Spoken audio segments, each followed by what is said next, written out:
بسم الله الرحمن الرحيم.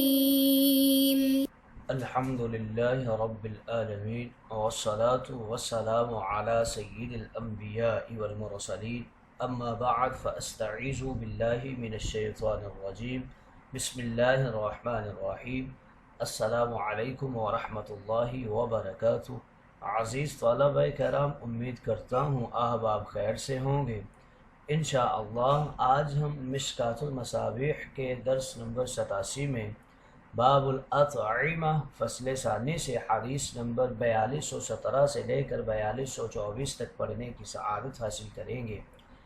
آج کے درس میں ان احادیث مقدسہ کا ترجمہ ہوگا اور ساتھ ساتھ ان احادیث مقدسہ کی تشریح و توضیح کرنے کی سعادت حاصل کریں گے۔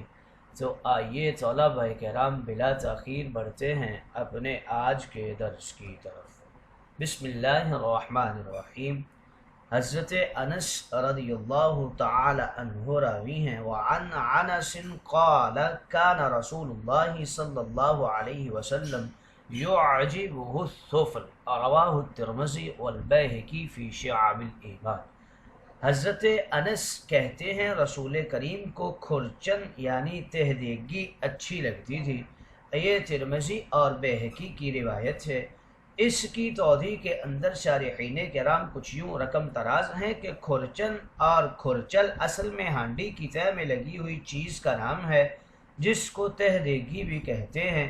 اس میں معمولی سی جلن کا اثر بھی ہوتا ہے، یہ لذیذ ہوتی ہے اور اس کے کھانے میں تواضع اور انکساری بھی ہے۔ متکبر لوگ اس کو ہاتھ بھی نہیں لگاتے۔ تہ دیگی زیادہ تر چاول کے پکانے میں ہوتی ہے۔ اگلی حدیث مقدسہ کی طرف بڑھتے ہیں۔ وعن نبیشۃ عن رسول اللہ صلی اللہ علیہ وسلم قال من اکل فی کسعۃ فلاحسها استغفرت له الکسعۃ، رواہ احمد و ابن ماجہ والدارمی وقال الترمذی هذا حدیث غریب۔ حضرت نبیشہ رسول کریم سے روایت کرتی ہیں کہ آپ نے فرمایا جو شخص کسی پیالے یا تشتری میں کھائے اور پھر اس کو انگلیوں سے چاٹ لے تو وہ پیالہ اس کے لیے استغفار کرتا ہے۔ یہ احمد، ترمذی، ابن ماجہ اور دارمی کی روایت ہے۔ ترمذی نے کہا ہے کہ یہ حدیث غریب ہے۔ لاحسہ یعنی انگلیوں سے برتن کو چاٹ لینا اور برتن کو صاف کر دینا کے معنوں میں آتا ہے۔ گویا اس حدیث مقدسہ میں یہ بتایا گیا ہے کہ کھانے کے بعد برتن صاف کر دینا یہ مغفرت کا ذریعہ ہے۔ اگلی حدیث مقدسہ حضرت ابو ہریرہ رضی اللہ تعالی عنہ راوی ہیں۔ وعن ابی ہریرہ قال قال رسول اللہ صلی اللہ علیہ وسلم من بات وفی یدہ غمار لم یغسلہ فاصابہ شیء فلا یلومن الا نفسہ، رواہ الترمذی و ابو داود و ابن ماجہ۔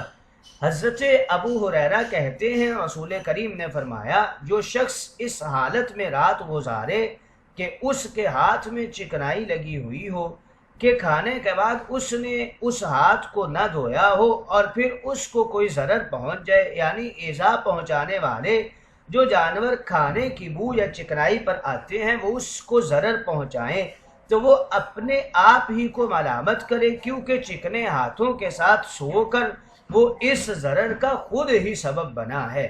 یہ ترمذی، ابو داود اور ابن ماجہ کی روایت ہے۔ کھانے کے بعد ہاتھ دھو کر سویا کرو، اس حدیث مقدسہ میں اس بات کی طرف اشارہ ہے۔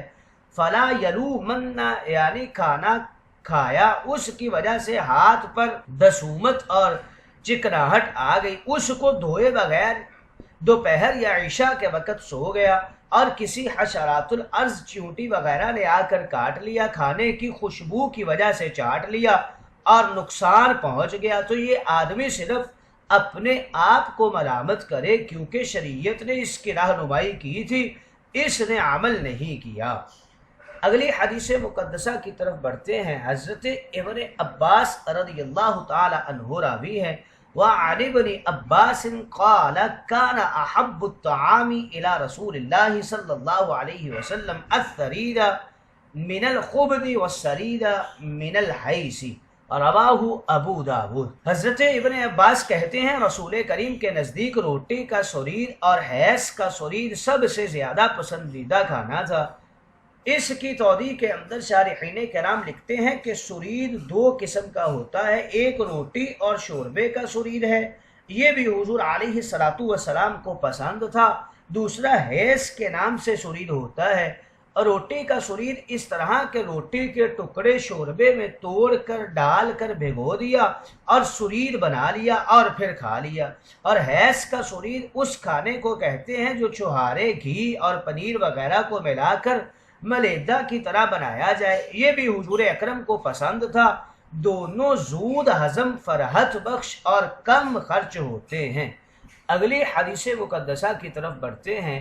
حضرت ابو اسید انصاری رضی اللہ تعالی عنہ راوی ہے، وعن ابی اسید الانصاری قال قال رسول اللہ صلی اللہ علیہ وسلم کلوا الزیت وادہنوا بہ فانہ من شجرۃ مبارکہ، رواہ الترمذی وابن ماجہ والدارمی۔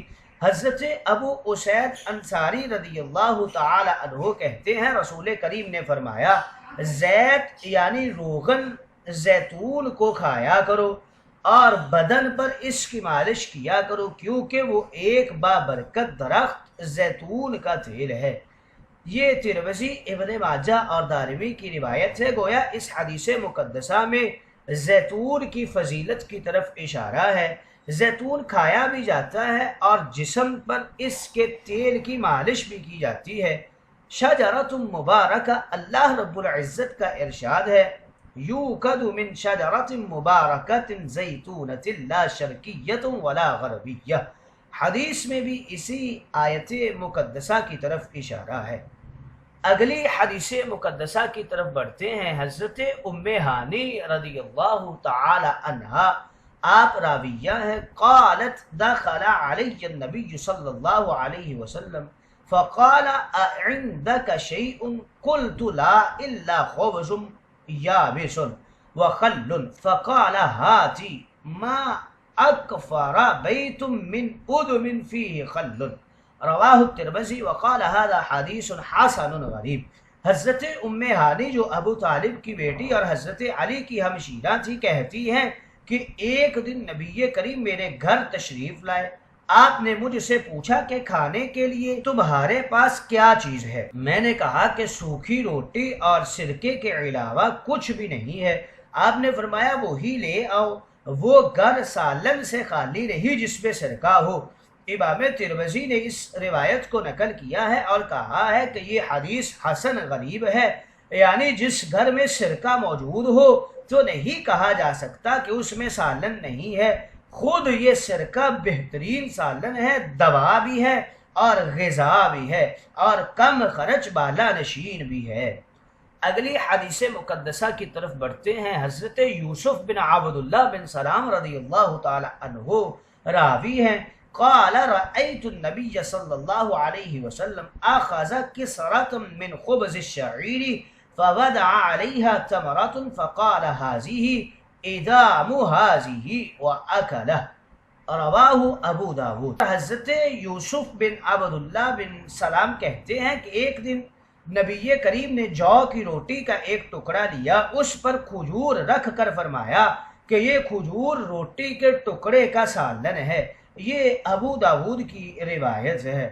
اگلی حدیث مقدسہ کی طرف بڑھتے ہیں۔ حضرت سعد رضی اللہ تعالی عنہ راوی ہے، وعن سعد قال مرضت مرضا اتاني النبي صلى الله عليه وسلم يعودني فوضع يده بين ثديه حتى وجدت بردها على فؤادي وقال انك رجل مفقود اعط الحارث بن كلد اخا سكيف فانه رجل يتتبب فليأخذ 7 تمرات من عجوة المدينة فليجأهن بنواہن ثم لیدلک بہن۔ حضرت سعد کہتے ہیں کہ ایک مرتبہ میں بہت سخت بیمار ہوا، نبی کریم اعادت کی غرض سے میرے پاس تشریف لائے۔ آپ نے اس وقت میری دونوں چھاتیوں کے درمیان یعنی سینہ پر اپنا دست مبارک رکھا، جس کی ٹھنڈک میں نے اپنے دل پر محسوس کی۔ پھر آپ نے فرمایا کہ تم ایک ایسے شخص ہو جو دل کے درد میں مبتلا ہو، یعنی تم قلب کے مریض ہو، لہٰذا تم حارث بن کلدہ کے پاس جاؤ جو قبیلہ ثقیف سے تعلق رکھتا ہے، کیونکہ وہ شخص طب، علاج، معالجہ کرنا جانتا ہے۔ اس کو چاہیے کہ وہ مدینہ کی سب سے اعلیٰ قسم کی کھجور عجوا میں سے 7 کھجوریں لے، پھر ان کو گٹھلیوں سمیت کوٹ لے اور اس کے بعد ان کی دوا کی صورت میں تمہارے منہ میں ڈالے۔ یہ ابو داود کی روایت ہے۔ اس کی توضیح کے اندر شارحین کرام کچھ یوں رقم تراز ہیں۔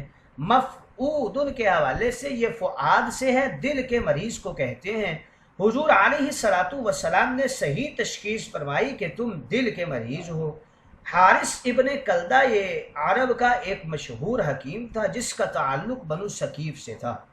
سوال یہ ہے کہ حضور علیہ السلام نے حضرت سعد کو پہلے حکیم کے پاس جانے کا مشورہ دیا، پھر خود ہی دوا تجویز فرمائی اور پھر نسخہ بنانے کا کام حکیم کے سپرد کیا، ایسا کیوں کیا؟ اس کا جواب یہ دیتے ہیں کہ حضور علیہ السلام نے پہلے سعد کو حکیم کے پاس جانے کا مشورہ دیا، پھر آپ کو نسخہ کا علم ہو گیا کہ دل کے بیمار کے لیے یہ نسخہ آسان اور مفید ہے، تو حضور علیہ السلام نے نسخہ تجویز فرما دیا تاکہ حکیم ان کو لمبے چوڑے جڑی بوٹیوں کے چکر میں نہ ڈالے۔